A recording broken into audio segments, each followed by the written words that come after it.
أعوذ بالله من الشيطان الرجيم. بسم الله الرحمن الرحيم. وصلى الله تعالى على سيدنا وحبيبنا ومولانا محمد بن عبد الله وعلى آله وصحبه ومن سار على نهجه واستنى بسنته إلى يوم الدين. ربي اشرح لي صدري ويسر لي أمري واحلل عقدة من لساني يفقه قولي. وعلمنا ما ينفعنا وانفعنا بما علمتنا واشرح صدورنا لفهم دينك إنك على كل شيء قدير. أما بعد، radio kamula la merla kunyimalu balbela denni kontonna controla membe khalsari barinya controla hormo controla baringa bela denni nga fenfenni nasen na kumola me radio kamle fm la ani mo kuta mem vanani sala me lemme dingra kutala mba falal bela denni ka assalamu alaikum wa rahmatullahi ta'ala wa barakatuhu. Hambi naldalta sumunga menna radio kamla la baringa liyemen be futa tuba anim baringa liyemen be tuba la mininga to anim baringa liyemen sala me al hala kutama wala munna sumunga men toho ko dino kono soho. Dino kono soho ni mumbe nyini na kon la wala mu fonse na dino fahamo soto ntere tahamato nyame na fana na alfalu tahama nyama na alfalu la sila kotoma itamata menka kila la sunna kon la sallallahu alaihi wasallam hatugo dino ni sufi laha dino ina sabati sufi laha mu ahlu sunnati na janga alfal mu ahlu sunnati o kamalan sebulay la silo ko nyame na dino kono anin na namol fananse la tahama nyamen na memman ke dan na tambiti amanke bidanti amanke sila kutala foloti otobutu fonga ila takhayla kitabu le konala hatugu ni mohodo hakuma do fonte ko na kebalu sake tenne o tata fo kuma kangala membila kitabu konala na hakilinga luninta fe ngamfa nyama nene ngakam barala ila kitabu kuma kanga wolla hatugu ifangala kwenye marole joti ila arao le joti wakamala sani nga jamfa folo be kontoro kare la na tuba khalifa bayen wala mu alhaji muhammadul qajaliti fo bukhariya mba kontonna be kontoro kare la karambaya bululo beyen be kontoro kare la jaha alfa bayen wala mu alhaji bamfa darameti katra be jaha konton bema katra be jaha she bema bal bela de nin konton na contrôle la men be khalsari okola mbe sankunya alfa konton na wala malayen fa suna kalototi katra be sankunya bun kono bema balay madalo bombo konton na fo ba karambaya katra be alhaji sori bayloma fo bastafaya halay nese sankun konton katra ben na khawsha khalifo ma wala mu alhaji samma swaro timba konton na contrôle membe khalsari ani hawsha bun kono be balay ma khili konton na be nalu konton na men be lo kon la odol ma haja astabaghabati haja masha tafofana haja asma dabo mbibele de nin konton na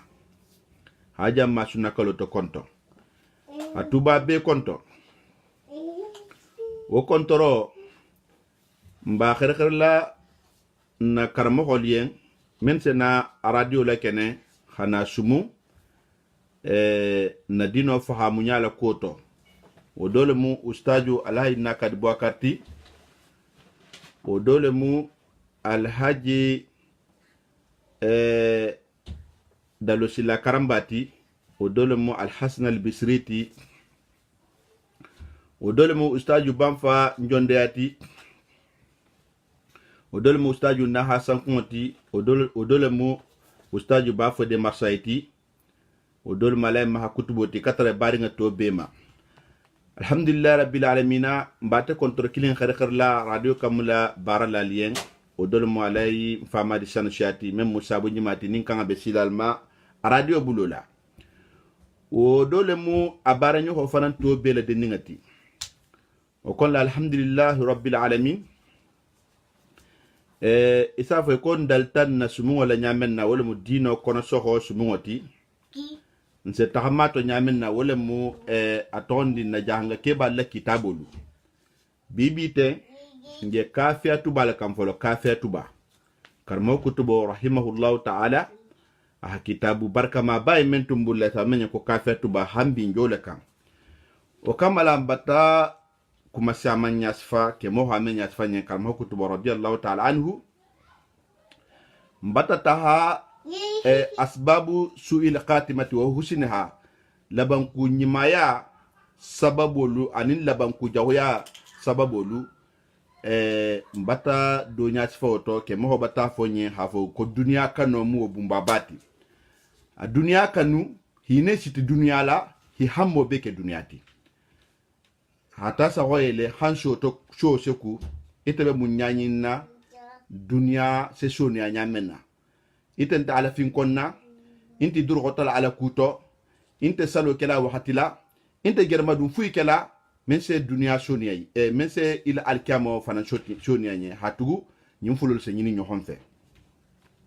wa kamala karmo kutuba radiyallahu ta'ala anhu anata men jokki wala mbafe akuma wal mabidoni insha Allah rabbul ibadi wala mu ala la mu khoni mal la koti hafo ni mulla banku jahuya sababu lati habula ala la mu khoni mal la halala mo honni malu la ko la goshi halala mo honni malu la ko behu halo ala la mo honni malu ko nabi wal habda molati insha Allah rabbul ibad karmo kutubo ko radiyallahu ta'ala anhu ako min hal waqi'a ni mu labanku jahuya sababu dolati habula fil awliyai ala la walillah akoto halal wolil makuma hatoja ho leila hila koto goshi hila ila ko dohoya halal hallo ala la mohoni maluko wosela banku jahoya la si mohoma wal itiradu anihi famballu alayhi ala la mohoni mali famballu ya wala mohaloiko hi famballu ala la mohoni mali ya haloiko hi totinya hi kele wa inkaruhum anihi la ko nakari kuma memen foli la ko to ita hafo ko kesente woli ko to kesente al karama ko to al karama mu fani alati ubi non te tenne mu ala la muhjima la ko to wa takdibuhum anihi faniyandi karon kutubo rahimahullahu ta'ala ako sibmu ho la banku jago yal sim holma ako minha da'wa wilaya ni mu adolati hawliya faniya le fanna kita mu wolileti ala maja nabi maje alko ise khero soto molla alko ise molla dunia soto wal karama na hal karamatu faniya ta hale fanna iftiram faniya bulula li anna jami'a jalika bo wo mu me bem jotri wala mu hawliya faniya le fanna ni ala al karama faniya atabula halo wolil ko yufdi wosela diro ke akota se mohola di ila mautil qalbi sonne la fagol ma sonne me se faga esa taita fanga balu kon la me sonne me ngarinte ya me sonne me la altar ha ngarinte ya men la sonne me to wala se faga al muaddi sonne me la fago fanan mukulati men se mohola di ila fasadi al aqida ila sitindo ila itiqado ila daqaniya ila tawhido ashole tinya ibulla al mufli wo nimmo wala tawhido tinya tibulla ila aqidato tinya tibulla ila dan khaniyat nyati bulla wo faran sila di mumma ila al mauti asila di sayala ma alal kufr kafir yaka asila di kafir yalama o kammala halo hawoli akili famma wollin titi hal karamo kili famma al karamanti al karamadunken titi hatu al karamo se fatan kule la muhola koto wa kammala ni yol be kili famma nuonte ikhalu ala la muhojimal ko hala mo kimal nakari hala la muhojimal hajafi hala la muhojimal la koto gosi moholi yi si soto gosi ola ba kibe kende ari be balu kolla Allahu akbar asila di mumma labanku jahuya iko mu mo sa man sa mi la menta fo ya jangaru ya nyaga ya wante labanku jahuya mu munti hafa kafir ya kai ila limane ya haboybulla ifa atumo ije fa al kafir ya kai sa bata gero men beke dunia ila muslimi akwa lebe salebe sunna be sadaka bo lebe ko la khane fanje bata fa ay kafirima Allahu akbar a'adana Allah al-munkis lawma kemo ko hammi karama kutubo wa minha idraru ahli al-iman nge kafatu ba kuto men tambetate irlan keme fula irlan mukhannin nani bejele wa minha idraru ahli al-iman liman yadun kelu hol fanan toro wala mu'minolti hambi nge kumala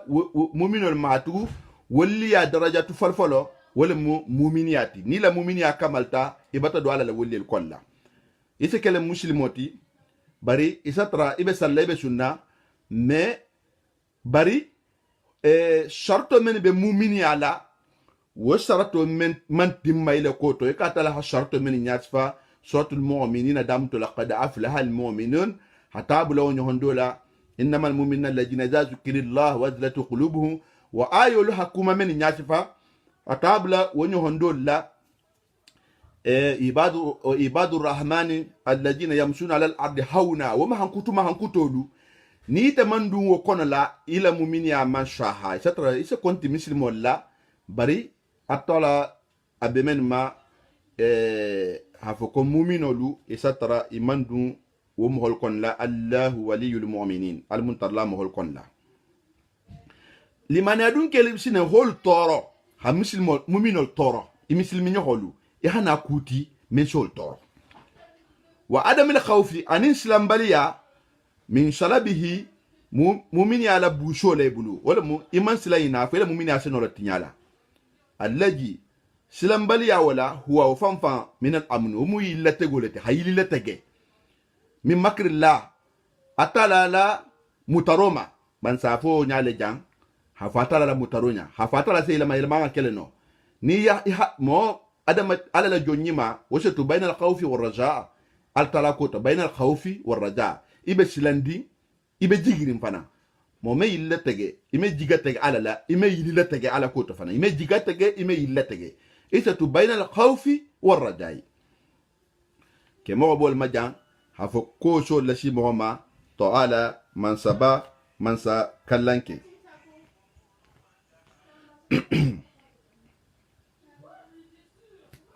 wakamala ala la jonni malu na kilingolu mba fe hadonya sfa wala koto nyohonye fonse kudo fahamu nseno tahamala menkan na menkilinkil na toro itafe kon dal tala wonyale nasumu kon la dino kono soho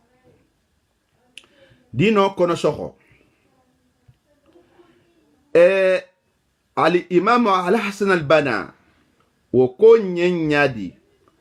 أكو محبة الصالحين واحترامهم والثناء عليهم بما عرف من طيب أعمالهم قربة إلى الله تعالى والأولياء هم المذكورون في قوله تعالى الذين آمنوا وكانوا يتقون كما يكون ينادي أكو مخوني مالكانو ani hi horoma ani hay jaji nyanyimala ila bara nyimalto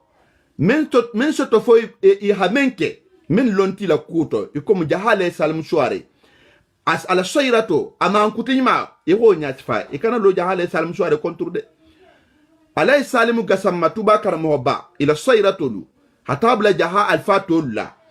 i mahan kutunyi malu i hi kanu i ha wole nyati fa kana lo i ko i kana lo i totinyadla i kana lo i gigwadla mo golien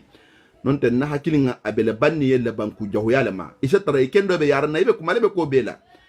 bare Allahu akbar kubenu hunni jongol ma alisha hakilto wa kamala wo kunyi mawolu hatu ala la wolelu atala holla ko nya asfal qur'an ko la suratul yunus akoja menna ala inna awliya allah la khawfu alayhim wa la hum yahzanun alladhina amanu wa kanu yattaqun lahum al-busra fil hayati ad-dunya wa fil akhirah la tabdila li kalimati allah atala la wolelu aholla ko nya asfal ko silanto walla kunta walla wolunta sunu ku sotola dunya jahan al-qiyamah hatu atala be kukeli yen dunya jam folo men si sewa asila firin dunya al-qiyamah ta makonon wala wo mohoni mal ko le mu karamato ti atala se men kay ala jongoliye karamato be sabatirin na ala la mohoni mal la koto halayinka e khayin sitila koto de ni ko wollelu karamato bila ngaka wollelu hormala le kende ifure ngaka ibunyala le kende ifure bari wonte lari yinkande hafoko ko kudrato bi yenne se kolu nole ifanye memman fata alala ibe maralin kolu male na hakilinga nina ta gaburu gallo to ina ta kinyanga la alala mo honi mal be lari jammenna ko fi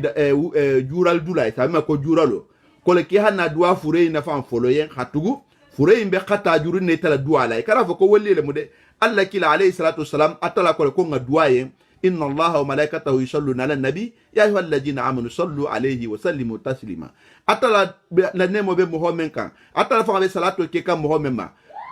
من أتلا بين تلم فنمبولا لين هيا مالكونا صلاة كوما خاتو نفادو البالا تلفان فلفل باي وكما ليسنا على يها دوا ساوانتين إلى دوا yaha kura wala yaha duwe fanga ye ha ala le tarade intana ala da fo memba karsa on ten karmo karsa matan nare din koy golar ma matan nare kharije koy golar ma nan ko bata wonyante isa ala le tara ala le se tara horma ko be sabatirine bari insana kuma jema inshallah abe sabatirine bari kenya le bala kuwo kundin nane bala le nane memman kansa gunna kuwo kundin al halo le bala kenya le bala sharto leli farambala men hakana kantala wolelu kano hi bunya hi horma hi kanu wonte inti ke hanyi siti sendemela annahu yamlukuna al umur kanila lo fana atala lo dingira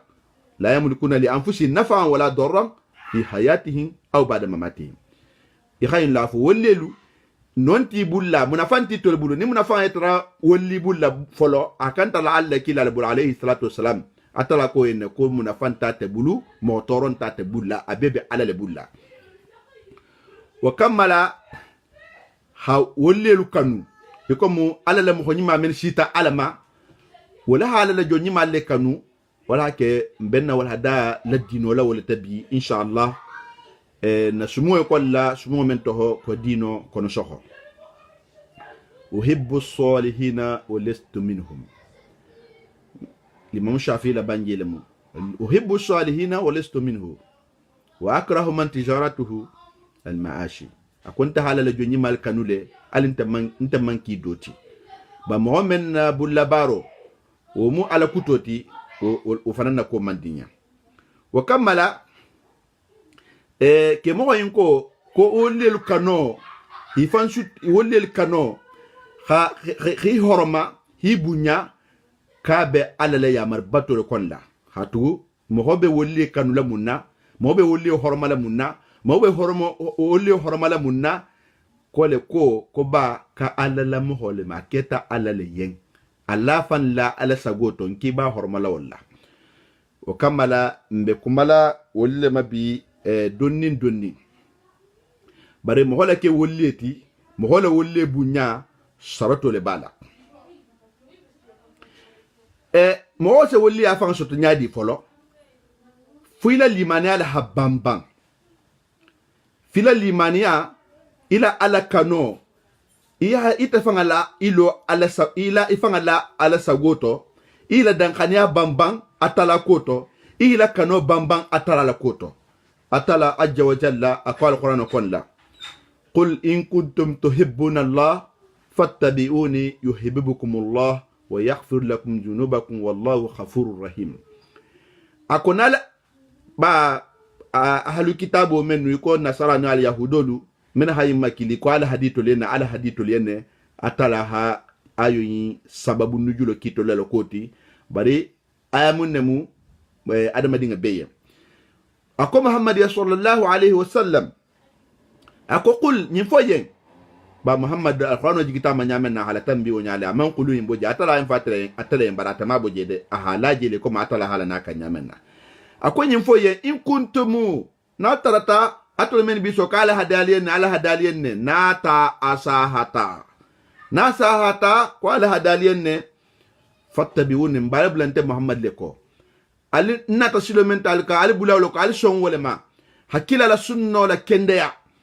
nalo hoke yuhibbukumullah atala salukanu Allah baro sabla wa yaghfir lakum junubakum asali junubul ghafar Allah baro doron barajo wose kalin junubu ghafaroti wallahu atala ghafurun ghafar man salama tati rahimu hinnan telem wa kammala ni iha alakanu ihi sobo ala tanolla isabata ala talalla tegoma na nemati mai hajansa na albala kule mai laikai hasabari ni hajunubo bala ya khafatarake ya dinya ala la tegoma ya kari atala la sori fengama abe mendili ma ya kari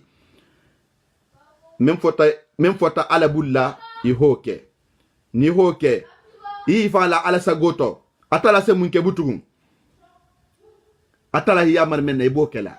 ay fatani mema isobola ibi sobolola ibe atala fin konna fi jami ahwalika ibe atala fin konna ibe atantula fi jami afalihi ibe atala tantula alhalo beto iba jansala ibi fanga lari ala sagoto ibe kerim misilmo sahalingati wala mu'minoti ni oke museke nakini atala fanga se gangularo ke ase jibril kili ko mo hadiso hawo nya tfanye nyamenna asaf ko ya jibril akwete jibril awo inna allaha yuhibbu fulana akwatala batakar sakanu fa hibbu kifana ngakanu te jibril fa yuhibbu jibril sho mo hokanu wa yunadi afanse gangularo ke fi sama sangato anna allaha qatala yuhibbu fulana atala batakar sakanu fa hibbuhu atolu dafa men be sangato alfananga karsawo kanu fa yuhibbuhu ahlus sama mu'min dafa men be sangato wol sey mo hokanu suma yudawla al qabul fil ard atala sena qabulo kayen bankoka wala ma atala sala ko be mo holma asake mo hoti mo hol se men fin ko nyima ke mo hol se mo men ala kunyima nyasifa mo hol se mo men na kunyima nyasifa kiko kababar kaba wali fa la ala sagoloto imaje be si la kunyima le fo yo natala woke butugu itala ko se be mogolma idaji go se ben ibe kunyima menke kan dibuto nya ini atala tema atala so labo jeto mogol se bakalma ila ko se bembema na hakilinge masha Allah atala ha muhammen kan jibril ya maraka ha muhokkan jibril ha muhokkan da fe ngam be sanga to atala hol fa da ya mar ko fa da ngo muhokkan ita mammo hoje se lo menko imam hoje se men fafa imam moje se men totinya imam moje se lo men karato fo alale mohonyima alale jonyima be benta men na koto ita hafo kita mam moje kibe men na kola gushila fo mohol kurata benna men na koto masha Allah masha Allah masha Allah afele iten me kuno woto hatugu manso men ngawoda hite da nim ko be julo bablu o ho mo kanule na hakil ngal jaale salam suware diata moye aman dia moye woni ala tambita mento wo ho wasale tubakara mo ba nyaje mbe mfulo to ho don killa nyin lela haja hamade kafin jaale salam suware tambita atel ha si nyame janga si asabu nyima mu jaale salam suware leti mo me ona kare kafin jaale salam suware faran tambita jahangaman jahangol maden hasebe maden ha na si kutalti men fa man sabati jahaba men man tara jahasalam jahala salam sura la jahangol kono la wa kata la salam karmo baleti na hakilingalu hatabla jahake mo tolla men baba jamion grasulu janin kabalu jahamo ni malu akan nan na tangata wala ke mito mi ma fa don ko nga sugula be to fola bari nyunu haku men ke ala yen wo hi wasale etala lowol ko abital torola hatuga abe kuna guwa la silima ibe fa istafaha ikafiri ma inta kalama sul qatima almunkislawma وكمل بسنين فهمو هفكو ني أتلا هم كانوا كل كيف نعو مهو كانوا نالا هم من كانوا كل كيف نعو مهو كانوا إما في هلو مهوكو mbedingra woloto afokata la atala soroke atala ko afokona ta هم men kanu ase wala kul ase kanole lawo mohoka banko nyinka innal ladina amanu wa amilu salihati sayaj'alu lahum rahman wudda innal ladina amanu wa amilu salihati sayaj'alu lahum rahman wudda akom mo men tongo ndiata alama ya habara nyima fanan bara atala se kanole la wo mo luyen banko kasi asi kanole asi idia mo holle ngeke mo men badannate nyunu mo hol blatiko mo hol hikanu mo hol sontima waka ne ha mo wasade yo abetenne mo sedun ala la jonni mal kon la atala kodi ako walladina amanu wa amilu salihati lanudkhilannahum fi salihin ako mo men tongo ndiata ay tahaqqaqa imanuhum mo men la limani yake na kita tonyati alladina sadaqu fi imanihim muhammad hatto nyafo ila limani ato itata ishufo tata wo tonyandia wala mu ishufo farantata bara la isonname hammenfo atala kodi ako moholu kaso ladun ala jonni mal konala ala la jonni malu wa kamala ala la jonni mal mu jonti ala ham hoben tebe ala la jom nyima mu jonti ala ham homen kanu ala la jom nyima mu jonti min ha ala kanu atala ajja wa jalla akonya alqur'ano kono abe kumala ala la kila sahibo la koma men mu mo forfoloti men tongon diata men mu mo foloti men sotta dino ma men hadino na fahamu misalo beseta menuma muslimen kolla ako yuhibbuhum wa yuhibbunahu yuhibbuhum wa yuhibbunahu adillatu ala almu'minina a'izzatu ala alkafirina yujahiduna fi sabilillah wa la yakhafuna lawmata laimi ذلك فضل الله يؤتيه من يشاء والله واسع عليم atala mo yunu jonmu men alhi kanu ifana ala kanu hatu ihilo da kunneto da kunme hadi ala ha alhi kanu kafro keta ala fana kanu kafro alhi kanu hatu mo holle miti isi fa majigi mumini nyoholye ini le mumini nyohol sa samba bar mo holle miti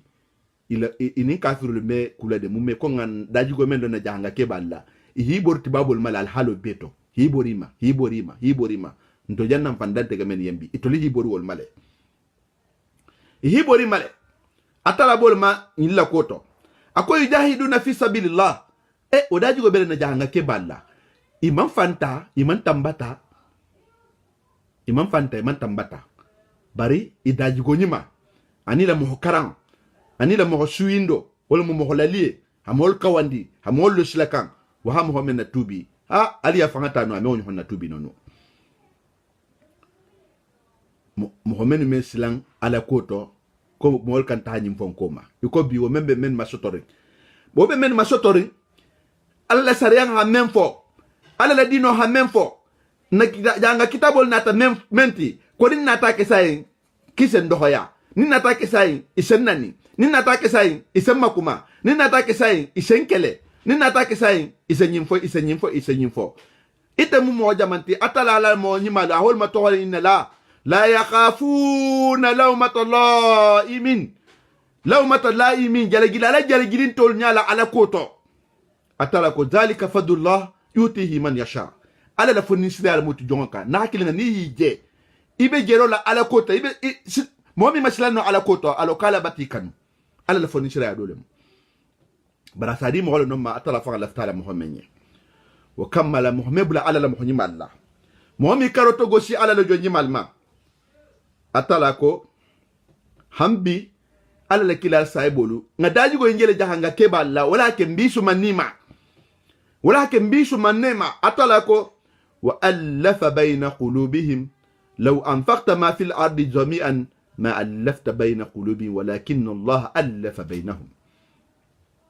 أطلها مهم لكفو هدينو لسبتي أطلها مهم لكفو هدينو إندما أطلها مهم لكفو لمانياكا أطلها مهم لكفو على ناس لنكم والله جهنغايا نسبتي wala jahangaya ke kuti monte jahangaya tebe nabi de ngatalle jahangaya imbe tebendi ngatalle adamadinya mo kendol bata gela ko to sanin bi hasi barban bese kuma ibari ngelen bese kuma ila ummato le wala ila community wala ke mbafran ko jahangolu jahale salam shuare hamentu dahoto nintu bakar mo bana ta tala bilibila ko to ha tabitugo ha mota na hakilingalu mbe munyin na butugu jombe na kukuta kele butugu tare ka kurari ngete na habang ada mari nya kurari ngete na habang janga ya kurari ngete na habang jombe na kukuta tin sakawa mema mbe kawala mu matugu mumbe itala na ni sakawala o fentiji o kamala janga keba yunu na alfa fololu ban na sumu to wala joti ko dino kono soho wala mun na janga keba la silo wala ake hambi fongi tolle nga ngito le sala koto ta dingrato ngi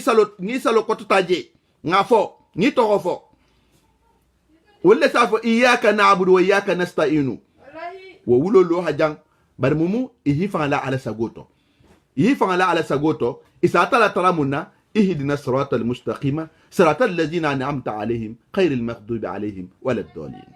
awa nalfa folo lejinti wal sa tala tara inningi la kitabul kono saha itol men tambiti inyato ninga karamo kutubo rahimahullahu ta'ala jemen na kitabu fasar kante asafale ko kama yaf'aluhu mashayikhuna ki konna ke mohol tunsa ke nyamenna karamo kutubo tutala ke mohol la shilo le kan karamo ba rahimahullahu ta'ala atutala ke mohol la shilo le kan i hole le kendea ya hakendea ro menke ila alfa ifanana alfalu i hole la shilo le kendea hatabla ha alla kila jamana sallallahu alaihi wasallam itutasilo le kan jombe sila kutanyi nabi ibe kawala mumma ni mohol batan na nyon horo mo mafalin ha kenyen fisa mantiyati mohaman fisa moti e ala janga kunda fisa mantiyala beje ba nyon horo mo wala beje mo jangol la nyon horo mo bi mo ko jole ke koto fisa mantiyati ko bi fanna fisa mantiyala nyonti masha Allah yala ninga mbay woma na horo mo takata minto ninga mbay woma na identité bantinya ba alma lonta kumena jangolu nal fotal shiela alla janga ya al fotal la namola al shiebe mito shie mu fem fulo neti bara ma fulo membe siya kotola wala mu ila kanga fulo fo ni ila kanga fo ila namola kendea ila horomo la tanga na hakilingalu no botal bulal alla asfal mabutun tun ko jango be sata janga tal isata janga bata tinya tolla wa kammala mbolo fala hambi baring aliye ala la jonni malu alla kila alayhi salatu wassalam ahansu yindi imbelale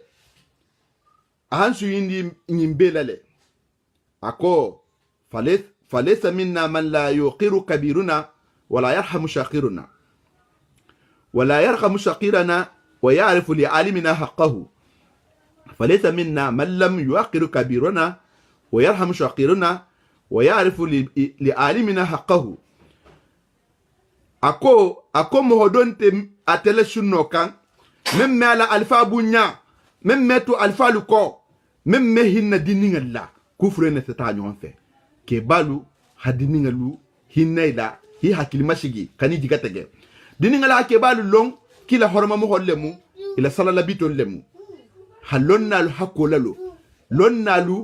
lo dingra men bila sate konla hawla lo ni lo ni dingra sita lo nal hakumaji beni lo dingra beni la bara beni hakke wa kammala hambi mbejele to atala fan ajja wa jalla ahajagiro kele ala atfala muhni malma kila bembale modonti sallallahu alaihi wasallam nabillahi ibrahima nabillahi ismail min badama nabillahi nuhu kila bembale moltiwo bari kila lawol jajjo atala lawol jago halana kila ma sallallahu alaihi wasallam kila man koriwo nyaati fala ala bemba kafirolu abemba men manke muslimeti ila muhnyimaya ila fanna kanto ila fabadinya ila kallankeya kila sallallahu alaihi wasallam ahonya fale muholiye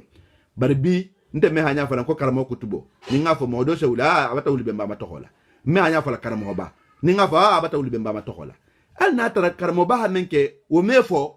a hamenke hakole moti jagale salama le jagale salamu shuara hamenke hakole ma hakam folale mo hamenke karan kutubo hamenke hakam folale mo hamenke ba fa ya fani ale bembala iko men ma wo fahamu wol bana mata wuli hilo ka ko tum fana ngam bembal matoho masha Allah no se ke sabuti nganyo na hormo kanatege na bali nya kolla ha hino kanatege ha nyo muto kanatege ba be bati damba ko la wuli halalu masha Allah atala aja wa jalla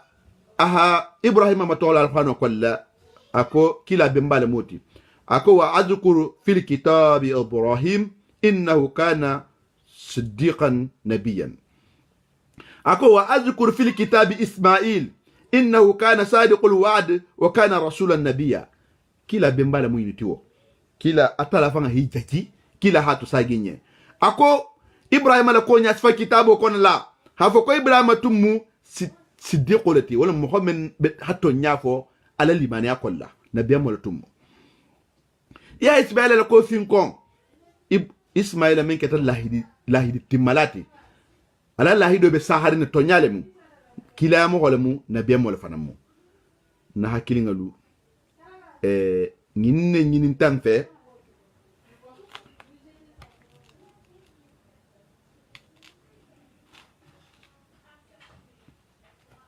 nyinin tamfe atala fanga bulla aja wa jalla ka hamo honyi malkanu ima fo ko ngan lo karto hamo honyi malkanu ima fo ko ngan lo karto